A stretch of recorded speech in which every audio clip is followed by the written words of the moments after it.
মেৰকলে আহিলো দে এইয়া ছোৱালী ফুই ফুই আহিছে আমি দুজনী এতিয়া আৰু এটা টিভি ললে টিভি পাৰ্টি খাবলৈ আহিলো আমি ইয়াত আজি টিভিটো দেখাই দে এইয়া টিভি মোবাইলৰ স্ক্ৰীনত সৰু লাগিছে বাৰু এনে টিভিটো ডাঙৰে আমি মোবাইলৰ আজি পাৰ্টি টিভি পাৰ্টি খাবলৈ আহিলো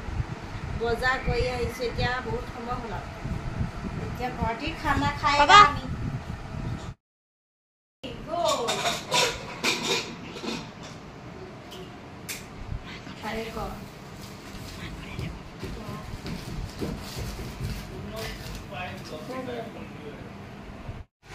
আজি এইবিলাক ক'লা কচুৰ লগত হেৰি গাহৰি মাংস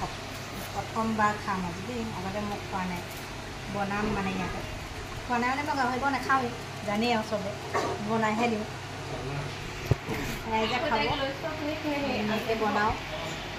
কাটি লৈছোঁ ইহঁতৰ ইয়াতে আৰু ধুনীয়াকৈ পিছত বনাওঁ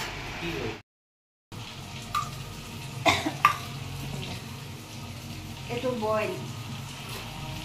বইল মানে তেল নিদিয়াকৈ এনেকৈ সুদাকৈ এনেকৈ বনোৱা হৈছে বিলাহী আৰু শুকান জলকীয়া আদা নহৰু আৰু এয়া বনাইছোঁ অকল জিৰা দিছোঁ আৰু এইফালে আদা নহৰু শুকান জলকীয়া পিচি পেলাই ধুনীয়াকৈ এতিয়া ভাজি লওঁ অকণমান ৰঙাকৈ তাৰপাছতে হেৰি দিব লাগিব